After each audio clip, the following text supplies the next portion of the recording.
ISO 45001 adalah sebuah milestone atau standar internasional pertama di dunia yang menangani kesehatan dan keselamatan di tempat kerja dan menawarkan satu kerangka kerja yang jelas untuk semua organisasi yang ingin meningkatkan kinerja manajemen kesehatan dan keselamatan kerja mereka. Tujuan: menyediakan tempat kerja yang aman dan sehat bagi karyawan dan pengunjung.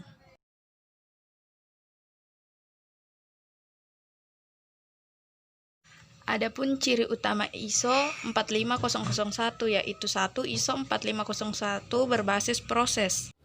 2. ISO 45001 dinamis dalam semua klausa. Yang ketiga, ISO 45001 mempertimbangkan risiko dan peluang. 4.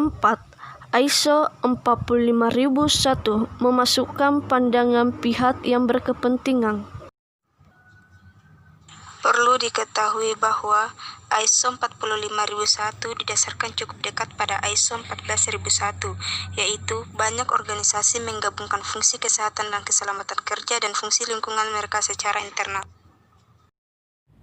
Adapun penggunaan ISO 45001 adalah sebagai berikut. Pertama, penggunaan standar ini mensyaratkan bahwa risiko keselamatan kerja harus ditangani dan dikendalikan. Yang kedua, penggunaan ISO ini juga mengambil pendekatan berbasis risiko sebagai dasar sistem manajemen kesehatan dan keselamatan kerja itu sendiri untuk memastikan bahwa sistem manajemennya efektif dan terus ditingkatkan secara kontinu untuk memenuhi konteks organisasi yang selalu berubah. Penggunaan yang terakhir pada ISO adalah memastikan kepatuhan terhadap undang-undang saat ini di seluruh dunia. Dengan semua tindakan ini dikombinasikan akan terbangun reputasi organisasi sebagai tempat aman untuk bekerja, membawa sejumlah manfaat, mulai dari mengurangi biaya asuransi hingga meningkatkan moral karyawan. Tentu saja semuanya seiring dengan terus membantu memenuhi target strategis pekerja.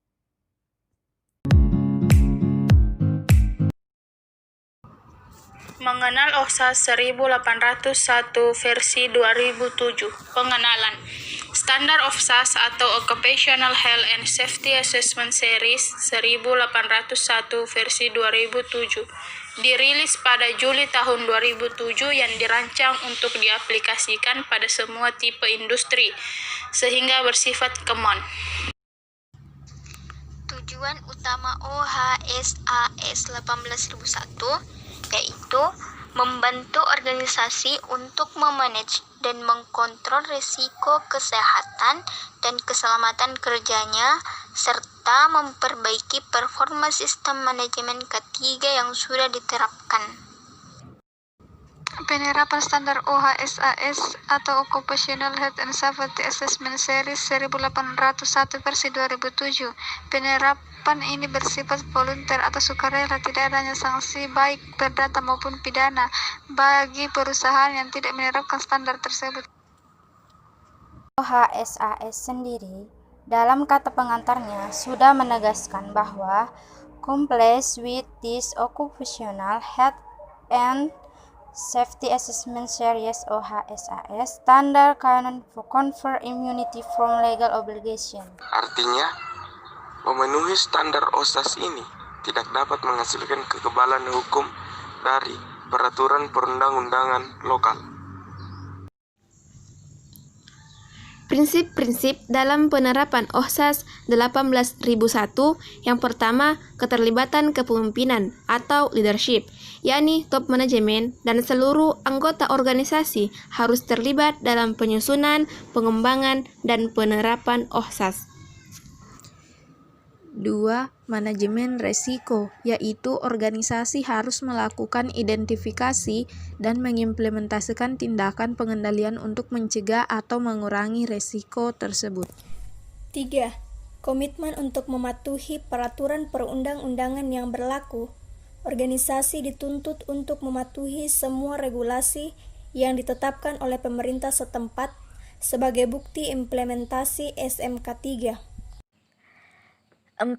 Keterlibatan pekerja anggota organisasi adalah bagian terpenting dari sistem manajemen ini, sehingga partisipasi mereka sangat dibutuhkan. Kelima, memantau kinerja SMK 3 dan tindakan perbaikan terus-menerus untuk meningkatkan dan memperbaiki implementasi SMK 3.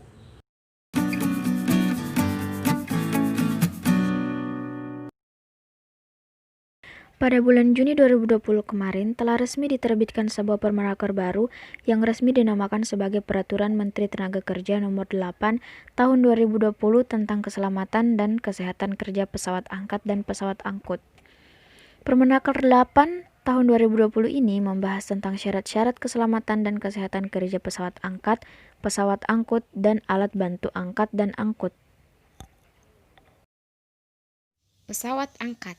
Pesawat angkat adalah pesawat atau peralatan yang dibuat dan dipasang untuk mengangkat, menurunkan, mengatur, dan menahan benda kerja atau muatan. Dongkrak terdiri atas dongkrak hidraulik, dongkrak pneumatik, dongkrak post lift, dongkrak trach or car lift, leer, dan peralatan lain yang sejenis. 2.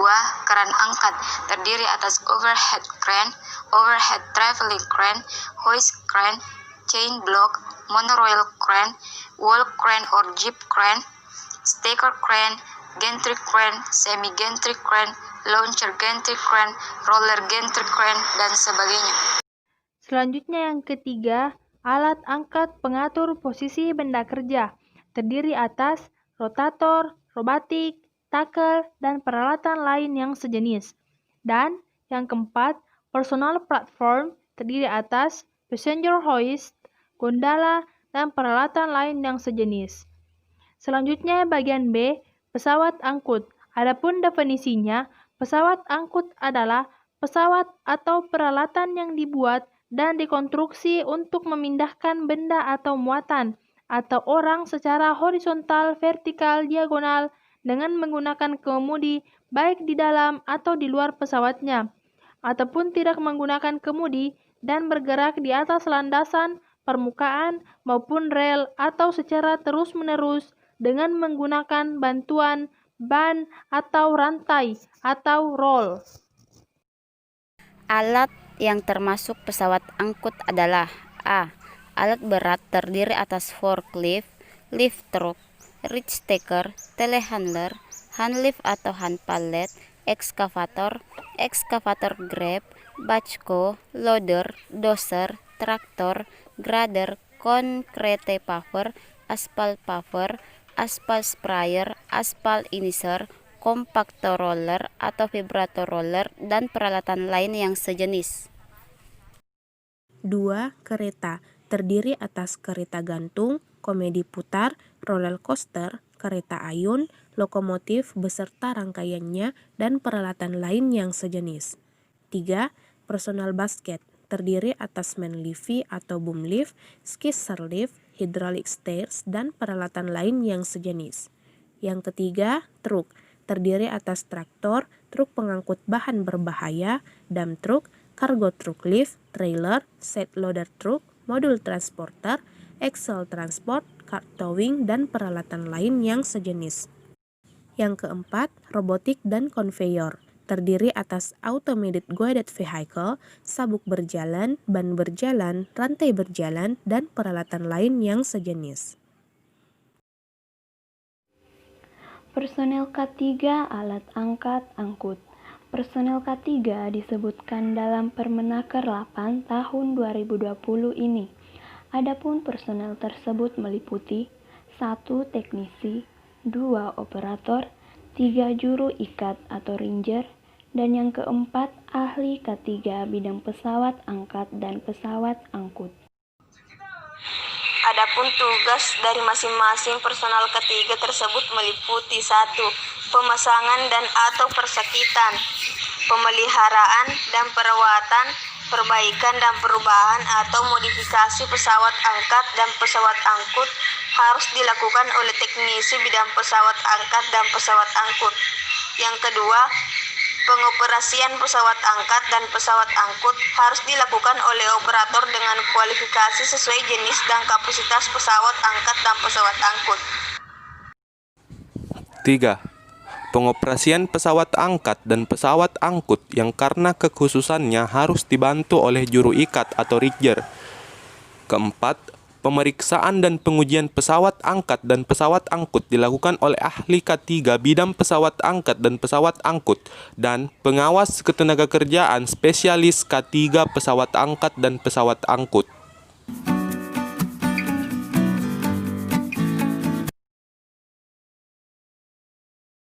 SMK 3 Peraturan Pemerintah Nomor 50 Tahun 2012. Definisi SMK 3 atau Sistem Manajemen Keselamatan dan Kesehatan Kerja adalah kebijakan nasional sebagai pedoman perusahaan untuk menerapkan K3, yaitu keselamatan dan kesehatan kerja, yang merupakan kegiatan untuk menjamin dan melindungi keselamatan dan kesehatan tenaga kerja melalui upaya pencegahan kecelakaan kerja dan penyakit akibat kerja.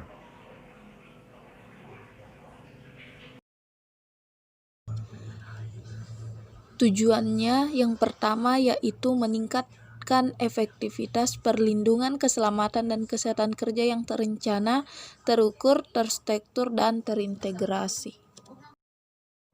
2. Mencegah dan mengurangi kecelakaan kerja dan penyakit akibat kerja dengan melibatkan unsur manajemen, pekerja atau buruh, dan atau serikat pekerja atau serikat buruh. Serta 3. Menciptakan tempat kerja yang aman, nyaman, dan efisien untuk mendorong produktivitas.